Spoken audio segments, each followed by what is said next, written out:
You know, this is probably the best place in New York City for omelets. They're fabulous. Well, they're almost as good as those at Mère Poula's. That's a little restaurant in Normandy. I go there whenever I'm in France.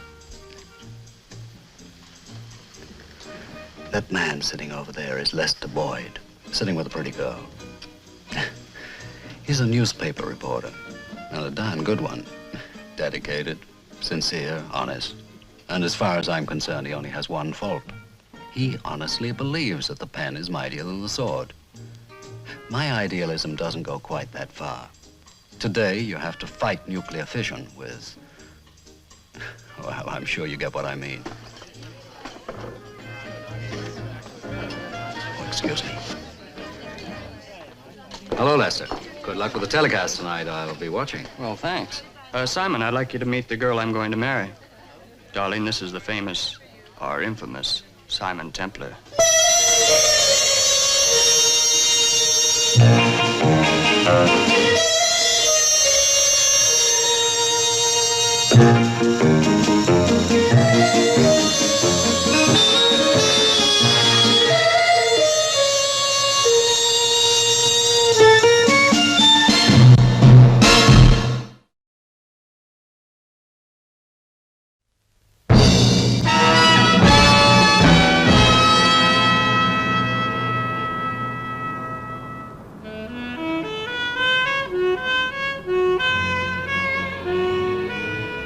And therefore tonight, I go on record. I accuse Nat Grendel, the quietly spoken, very distinguished, but completely corrupt boss of the International Livermen's Union, of extortion, fraud, embezzlement, larceny, blackmail, and murder. How then did Grendel get where he is?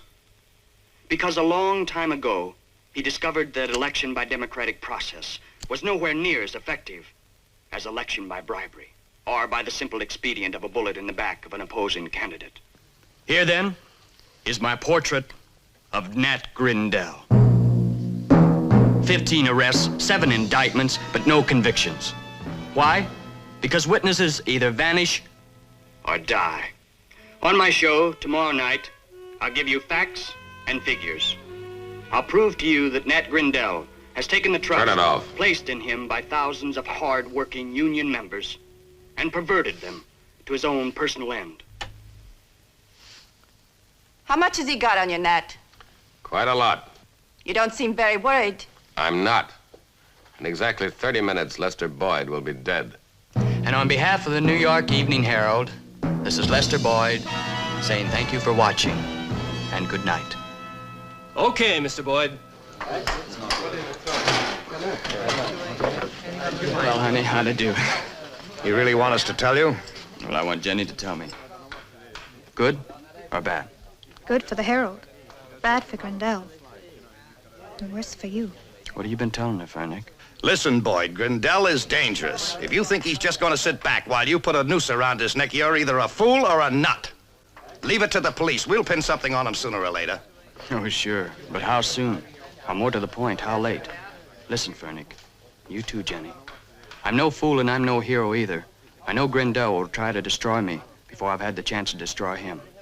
But the fact is, I'm the only guy who can expose him, smoke him out in the open. And as scared as I am, oh yes, I'm scared, all right. I got to go through with it.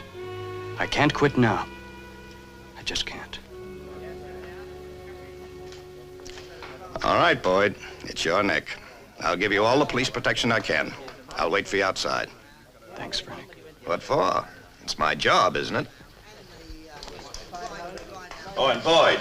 Yes? Good luck, anyway. Come on, honey. It'll be all right, I promise. Oh, darling, it'll be over in a couple of days. Over for whom? You or Grendel? I know how you feel, Jenny, but... Do you, Lester? Do you really know how I feel? Do you know that I'm scared sick with worry over what might happen to you? To us? Lester, I don't care what Grendel is or what he's done.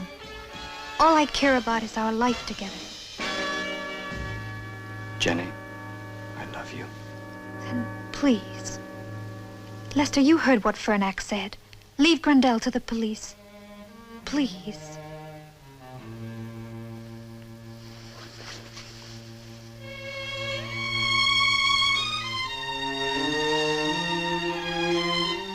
It's getting late and I got an article to write.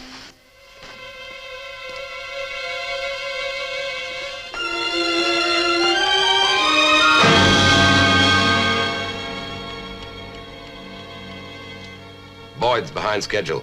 Relax, will you? Ricci should have phoned by now. He'll phone.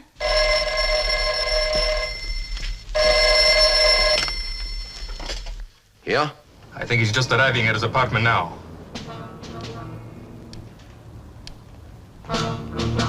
Yes, it is.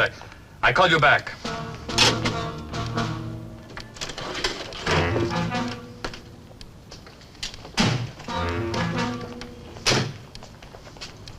My boys will go up with you and give your apartment the once-over and then stay outside the door for the rest of the night, okay? Fine, thanks.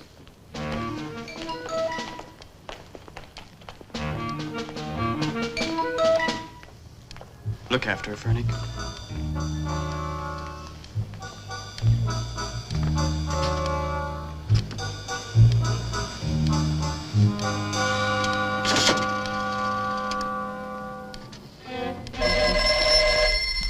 Hello?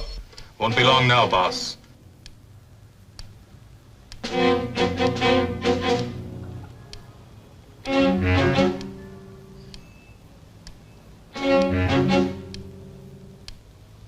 About 30 seconds at the most.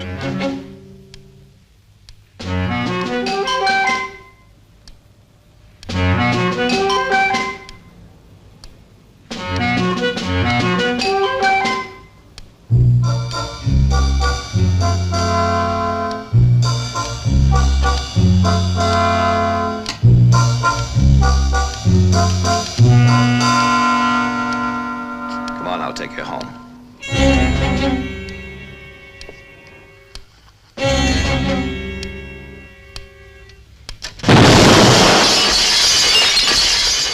No! Stay here. I mean it now. You stay here. Oh, no. No. Did you hear that, boss? Yeah. I heard it.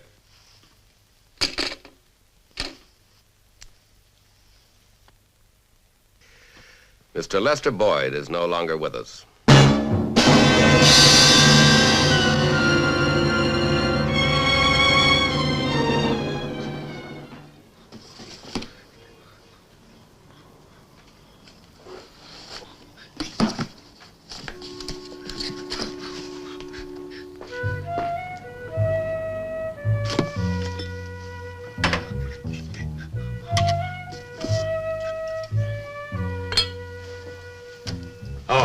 Just clearing out the dead men, boss.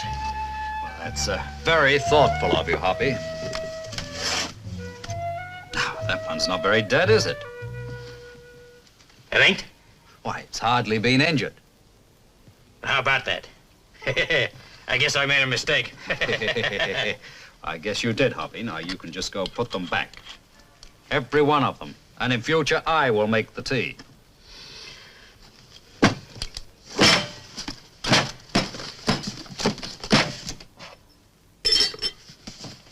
Okay. Try to do a guy a favor and what happens?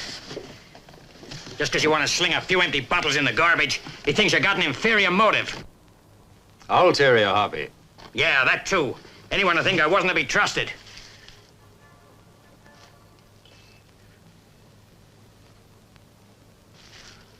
Well, nobody's perfect, boss.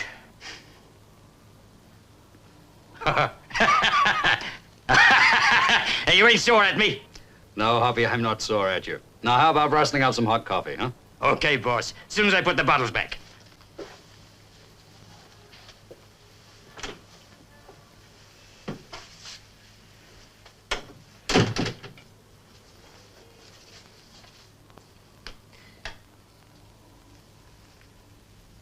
What's the matter, boss?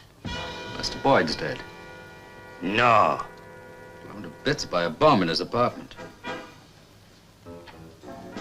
Poor Jenny. It's pretty obvious who did it. It is? The man he was gunning for, Nat Grendel.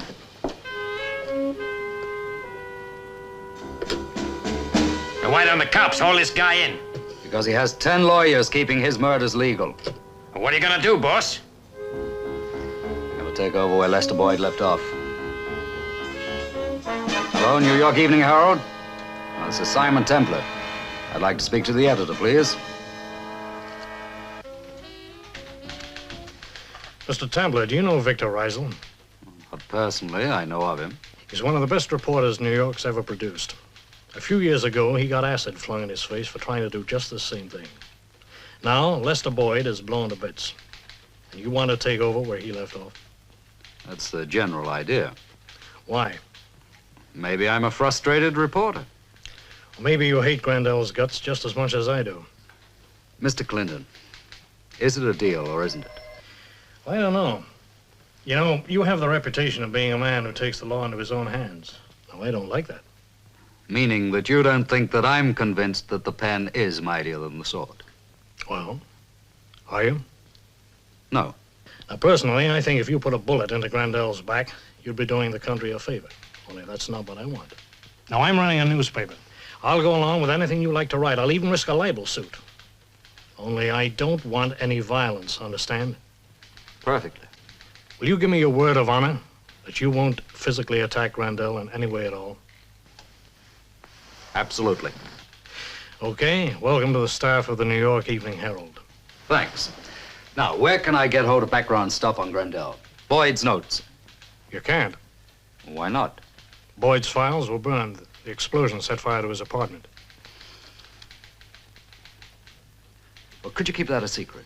In fact, could you run a news item saying just the opposite? The Boyd's material is safe in my hands. Well, yeah, I think we could do that. Only take it easy, Templar. I'd hate to run your first byline in the obituary column. I wouldn't like it either. Anything else I can do for you? Well, that's all. I'll be seeing you. Yes, Mr. Clinton. Call the television studio and have them run some station breaks. Saying what? The Lester Boyd show goes on the air tonight as usual. Same time, same subject, only with Simon Templar in the chair. Templar? Isn't he the one they call? That's it. The Saint. Gee, boss, you on television. Why, you could become a big star. Another Jack Benny, another Bob Hope. Hey, another Mr. Jelly Wobbly. Mr. Who? Mr. Jelly Wobbly. Ah, he's a big fat old guy who does a kid show. Well, he's my favorite. Hoppy, with all due respect, it's just not me. You understand? Oh, yeah, sure, boss. Now, if I hear another peep out of you before I finish this script...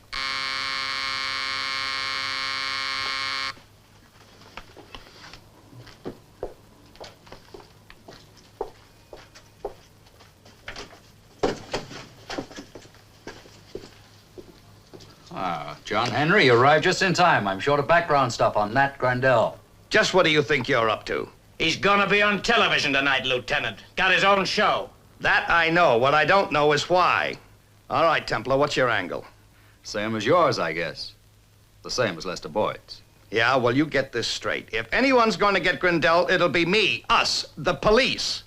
And we will get him in time, Templar, but we'll do it legally. Now, I'm warning you, I know that you like to fight fire with fire, but if you step 1 inch out of line on this, I'll nail you right into the ground. Understand? Yes, sir. I hope you do, because if anything happens to Grendel, and I mean anything, I'll know where to come. Here.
Let's have a little quiet. Come on, settle down now, please. Do you mind? We're on the air in 5 minutes. Okay, Templar, let's go. You heard what the man said, Fernack. We're on the air in 5 minutes. Not tonight, you're not. You're under arrest. Oh, on what charge? For the attempted murder of Nat Grendel.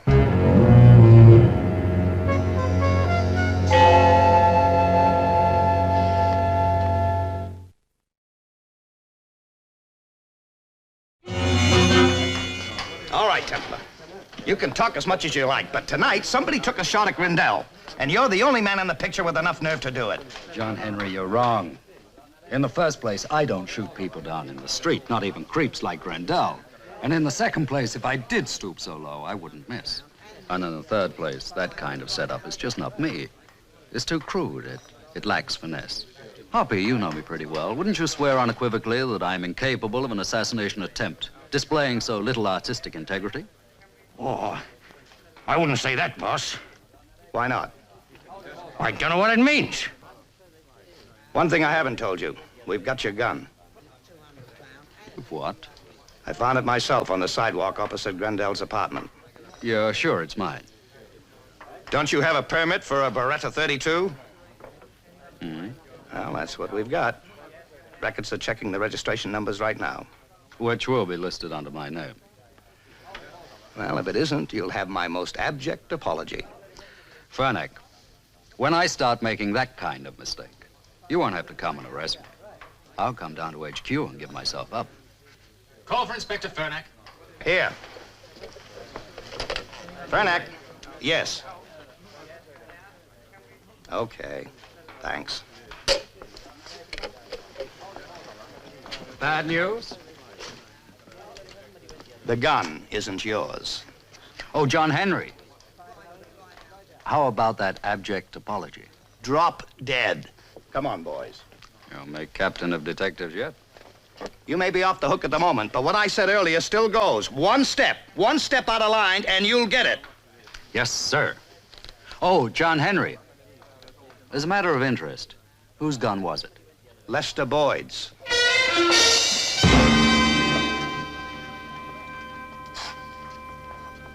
Well, what about it, Mr. Templar?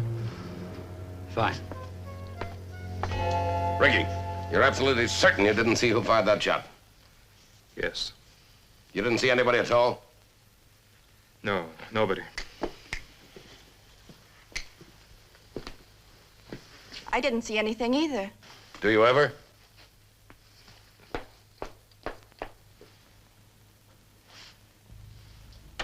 I know I have enemies. What man in my position hasn't? Helps to know their names, though, don't it, Nat? Otherwise, you get scared. Verna, you're thinking again. That's not what I keep you around for. Good evening. I'm here tonight because the man who should be sitting in this chair is dead.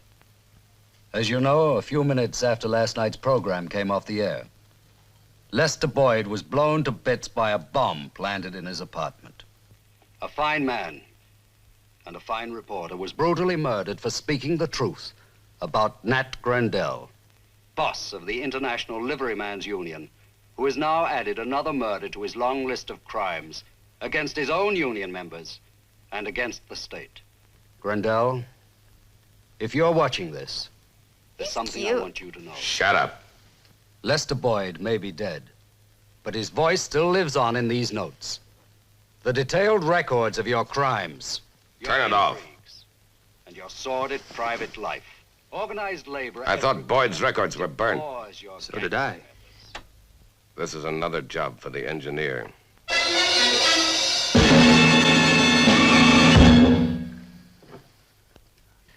Gee, boss, you was great. You really was great. Yeah, thanks, Hoppy. You've said that before. Sure was a big night. Sort of night for a celebration, know what I mean? Yeah, I think I get the message, Hoppy. You feel that tonight's birth of a great new television personality warrants a baptism in alcohol, right? Oh, no, boss. I just think we should open a bottle. Go ahead, Hoppy. Oh, thanks, boss. But just one glass, mind. Just one glass. We've got work to do tonight. Oh, sure, boss. Just one. Now, what we have to do, Hoppy, is figure out our next move. You know, Hoppy, the ways of the ungodly are fairly predictable. And if Grendel jumps the way I think he will, it won't be long until we have a visitor. Thanks. The only way Grendel will be tied to that bombing is if someone backs him up against a wall and beats a confession out of him. Which the judge would throw out anyway. Well, cheers. Cheers. Well, like you said, boss, just one glass. That's a glass. Oh, gee, don't be like that, boss. This has been a big night. Hold it. Someone at the door. So why don't he ring the bell? It's Grendel's next move. An ambassador on a mission of bad will.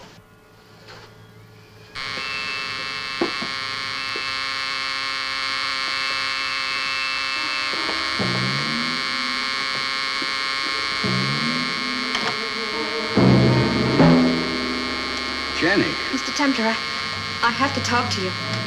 Well, take your hand off the doorbell and come on in. Oh, I'm sorry.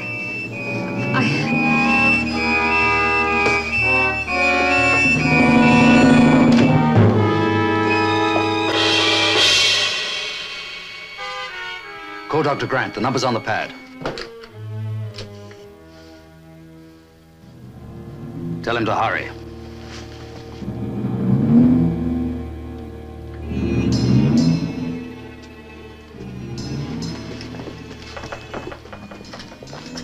Well, Dr. Grant, how is she?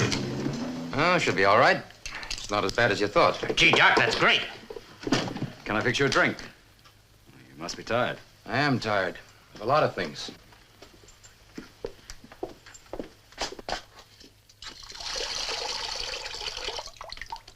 What did that mean?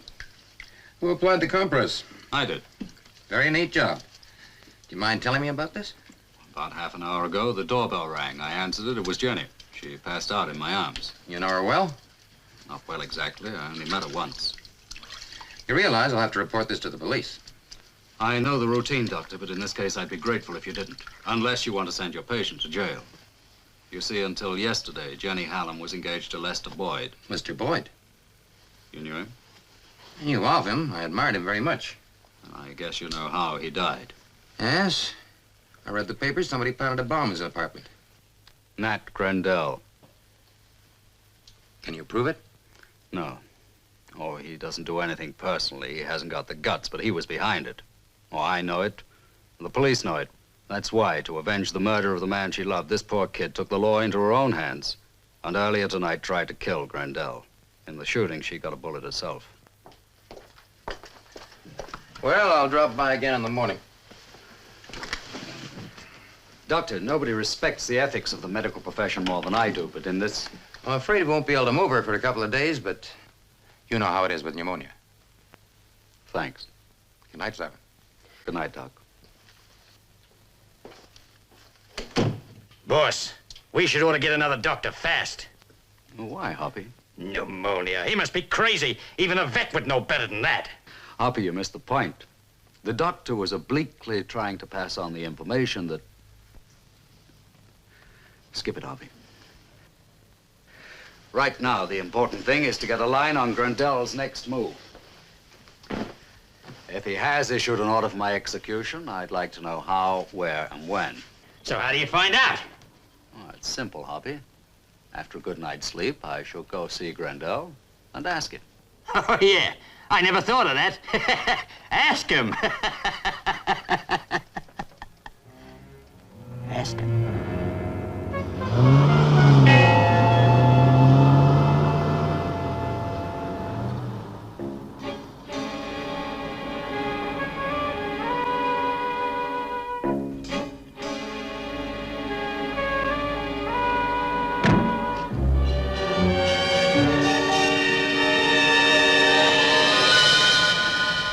I fully appreciate the wonderful work your charity is doing for underprivileged children. I regret that the funds of the Liverymen's Union are far too slender for us to make any donation of... Ricci! See, Mr. Grendel, I get it. Whoever it is, I'm busy. All right. I regret that the funds of the Liverymen's Union are far too slender for us to make any donation at the present time. yours, etc., etc. Mr. Grendel, he forced his way in here. I tried to tell him you're busy. Beat it. He twisted my arm. Before I know what happened, I he pushed said me in beat here. it. Okay, Ricky, you can go. And we're not to be disturbed. Okay, boss. Well, Templar, let's have it. What do you want?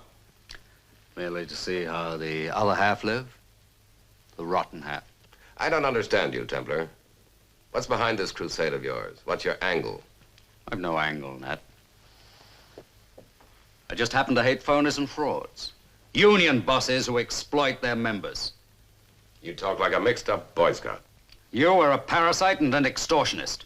You've had dozens of men beaten up by your hired thugs just because they tried to vote you out and get a decent, honest union boss in your place. Lester Boyd might have cut you down to size, but you had him blown to bits. Prove it. I can't. Neither can the police, so I'm going to finish you off myself. You really think so? I have Lester Boyd's files. Then why don't you use them? I don't want to put you out of your misery too quickly, Nat. I want you to sweat for a few days. Lie awake for a few nights. Ah, but you've come a long way, haven't you, Nat? Too bad you didn't acquire a little honesty along with all the culture. Be careful, that's valuable. Giuseppe Acramboldo. Court sculptor to the Habsburgs, 1562 to 1567, right? As it happens, yes. Just for the record, how much did it cost? A lot of money. Meaning a lot of union dues. That's none of your business. I said be careful. Would be a crime to destroy it, wouldn't it? But not quite such a crime as destroying a man because he told the truth about you. Put that down and get out of here.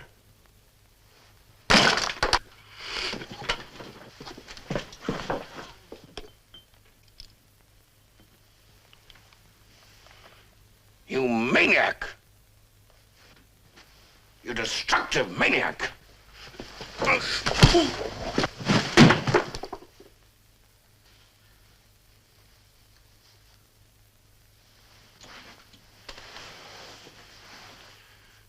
I paid $3,000 for that. You were taken. It's a fake. It was a copy done in Rome by Alfredo Romani. Otherwise, I wouldn't have broken it. Well, what are you going to do now, Nat? Call the police and charge me with assault and malicious damage? Or call your lawyer and sue me? It'll be your word against mine. I've had to fight dirty before, Templar, and I will again. A man has to get from where I started to where I am now. If you want power, you've got to take it. You've got to command it until it does what you want it to do. You know what this union of mine is? A bunch of thick-headed cretins who aren't worth 60 cents a week. Well, I've gotten them $2.85 an hour, and they should lick my boots for it. I'll quote you on that.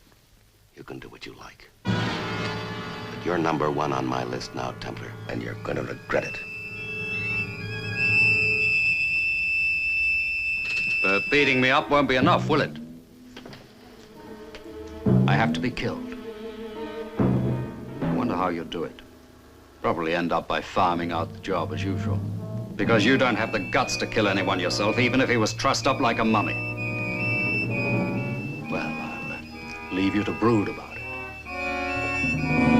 But don't brood about it too long, because I may drop by in a day or two and smash something genuine. Anytime you're feeling particularly brave, when you have a few husky friends with you, don't waste time looking for me. I'm in the book, East 73rd Street. Like I said, Nat, you don't have the guts to squeeze the trigger.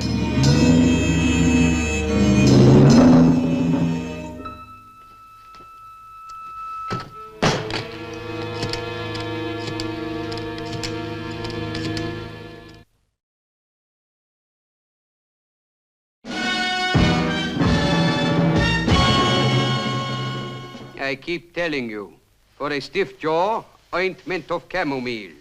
Yeah, well, never mind about that. I want you to do something about Simon Templar. Oh? Like Boyd, perhaps? Or do you want to do something different? Well, Herman, for personal reasons, I want to pull the trigger myself on this one. Can you fix anything that'll operate by radio? Nathan, you are asking for the very latest idea I am working on. A couple of days ago, a fellow comes into my shop with a model airplane that he wants me to repair. And it is radio controlled, so he can fly 2 miles away. So naturally, I find out where he gets it, and I put it in stock. How long will it take to work? This can't wait for weeks while you're experimenting. No experimenting is necessary. I would not talk to you about something I could not make work. You come to my shop tomorrow, and I give you the demonstration. Don't forget, ointment of chamomile.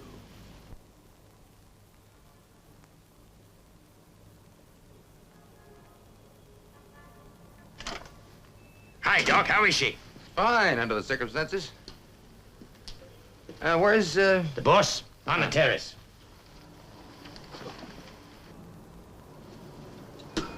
Hi, Doc.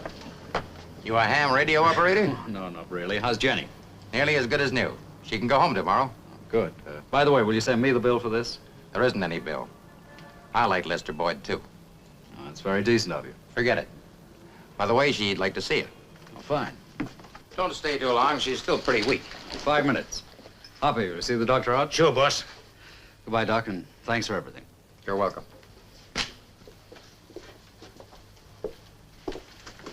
Hey, Doc. Mind if I say something? Of course not. Well, Jenny ain't got pneumonia. Honest. She got a slug through her shoulder. You know, I thought there was something wrong with my diagnosis all along. A bullet, you say? Yeah. Well, that's life.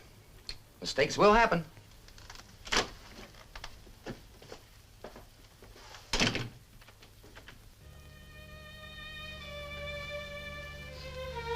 I'm sorry to cause you so much trouble, Mr. Templar. I couldn't think of any place else to go. Forget it, Jenny. I'm glad to have you here. Poor Lester. You know, it wasn't till he was killed that I really understood what he'd been trying to do. Why he felt he just had to go on fighting Nat Grendel. Grendel's brand of evil always seems remote, until it affects you personally. And when it did affect me personally, all Lester had said suddenly came home to me. I know what I did was wrong, Mr. Templar, but I was nearly crazy. I couldn't help it. I know you couldn't. Isn't there anybody who can stop this man? Or does he just go on killing people? Jenny, sooner or later, the ungodly get what they deserve. But when? And how?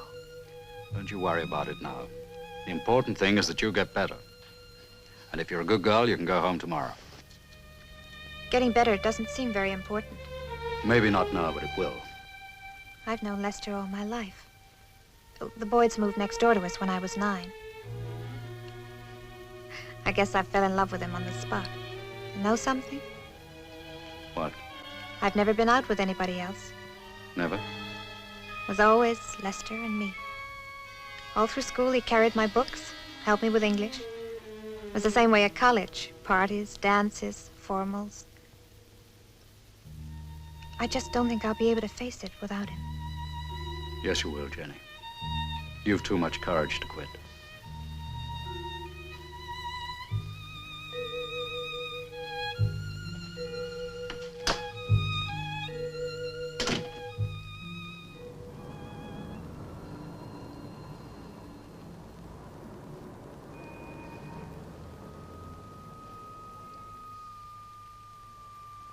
How does it work, Herman?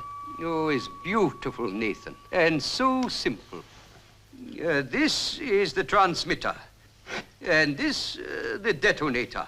I show you. First, I put in a little smoke powder, and then the detonator, and lastly, a little packing. Ah, this is so interesting, I would almost do it for nothing. Only that would be unprofessional. Catch. Place it anywhere in the room, Ricci. Anywhere. Well, come on, Ricky. It's only a can of smoke powder. Now, that is the bomb in Simon Templar's apartment. This is you in your apartment. First, you check the frequency for absolute accuracy. And then, when you are ready... This had better work, Herman. It will. There you see, Nathan. As always, it works. Good. Very good.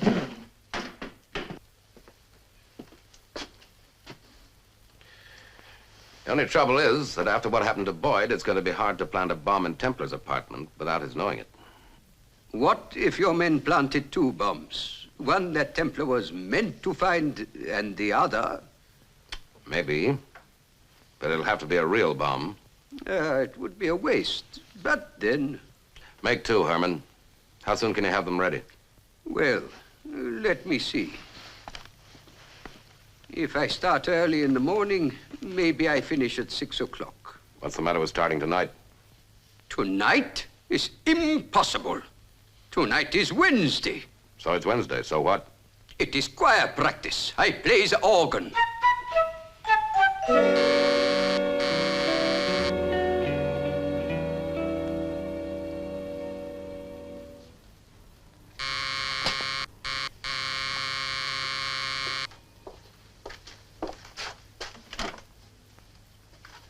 Telephone company. Your phone's out of order. Who says? Well, we do, sir. Wait a minute.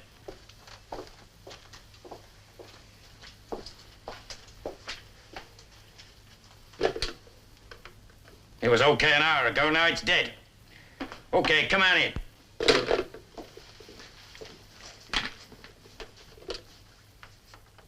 Any extensions? Yeah, 2. One in the bedroom, I'll show you.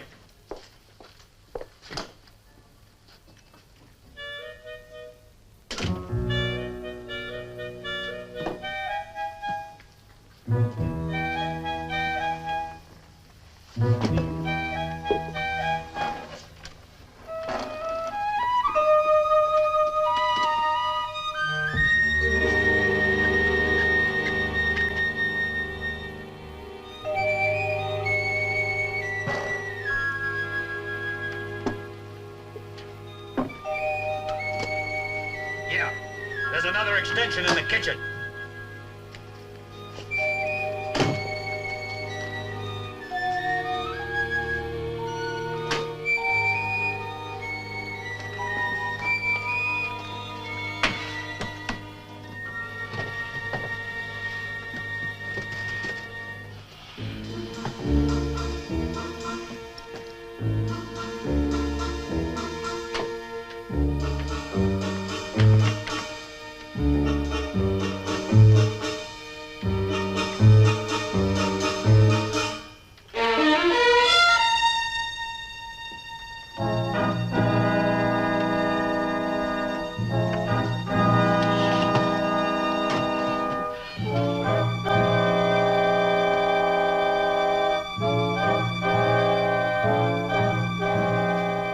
Nothing here, Ed. Must be a fault on the outside line. We'll check the cable.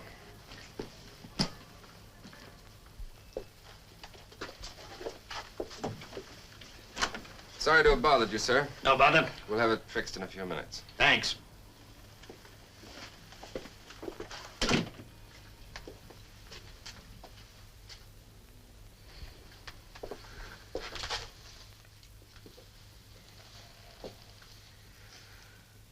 Figure you got away with it? Boss, it was a cinch. We cut the wire before we went into Templar's apartment, spliced it together after we left. It was the easiest $200 we ever earned, right, Ed? Right. When do you think you're going to use it, boss? Tonight. As soon as the engineer delivers the transmitter. Hey, boss, what gives? You've been fiddling with that thing for the last 2 days. Hoppy, a fiddle a day keeps the mortician away. Oh, no. You got it wrong, boss.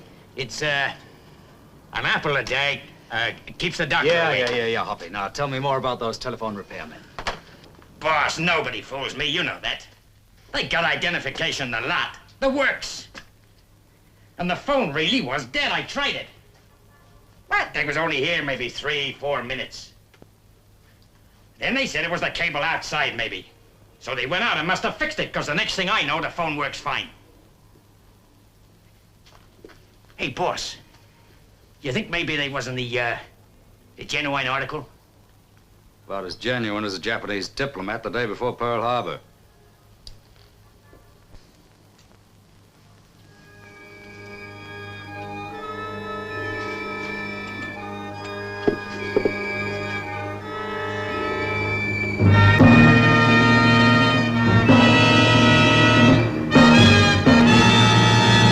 My husband, Bert, was a loyal member of Local 188 in Buffalo for over 20 years. Yours sincerely, Mrs. Grace Jensen. Well. And she wants $100 for that? My dear girl, it's genuine Yin dynasty. So? So it's worth at least 1,000, maybe 1,500.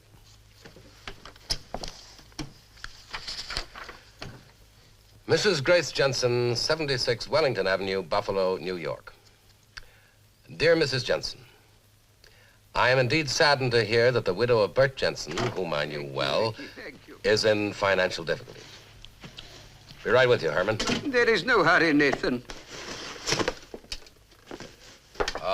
Financial difficulties. You While plug the this in vase somewhere. you sent me is only a poor copy of the genuine Yin dynasty, I will be only too glad to help you out. I enclose my personal check for $100. Yours fraternally, make that 150.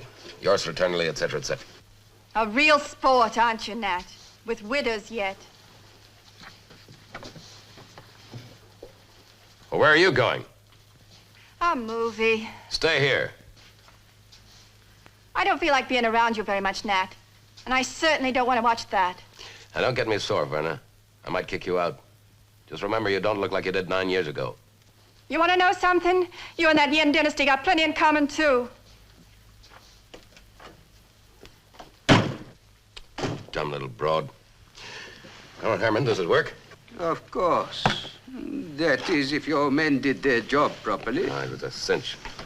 One hidden under the table where he couldn't fail to find it. The other one's behind his television set. Oh, it's lovely.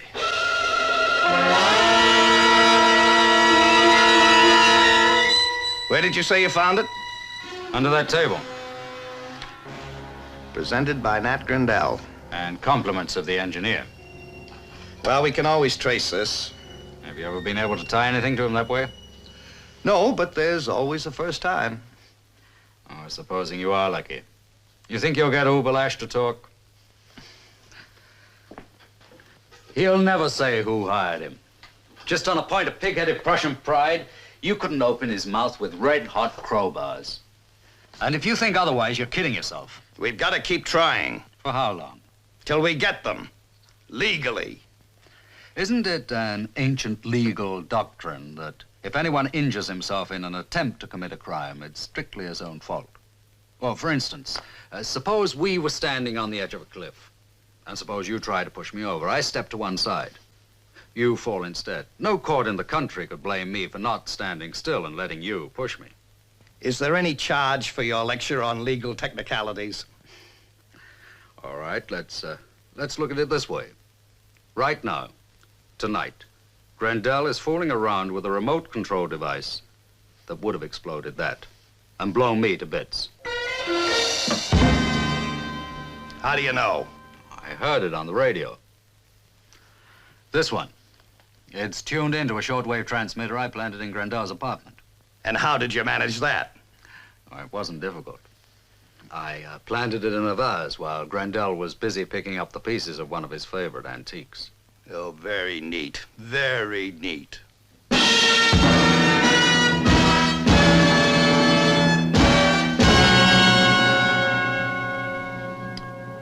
Well, here goes.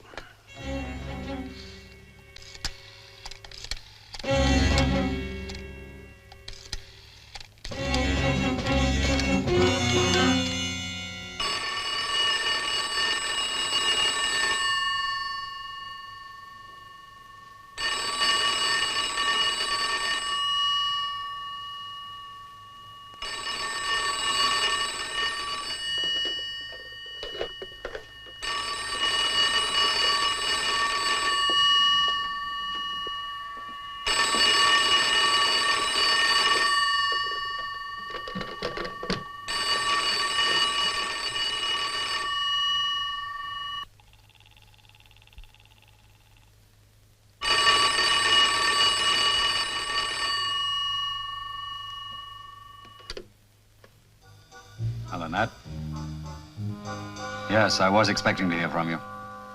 Do you remember telling me that I wouldn't have the guts to kill you myself? Yes, I remember. Well, I just wanted you to know how wrong you were before you died. Nat, I'm giving you a fair warning. Don't do it. Don't try it. It's too late, Saint. It's too late to beg. Don't try it. I found the other bomb. Don't do it, Nat. Don't do it. You're making the biggest mistake of your life. Don't try it. I found the other bomb.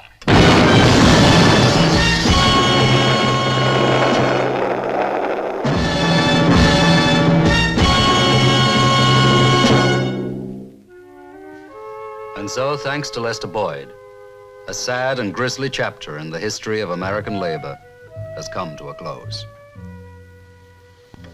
I sincerely hope that what I have told you about the late Nat Grendel will not be taken in any way as an attack upon those honest union leaders whose heroic efforts have done so much to eliminate unfair employment practice.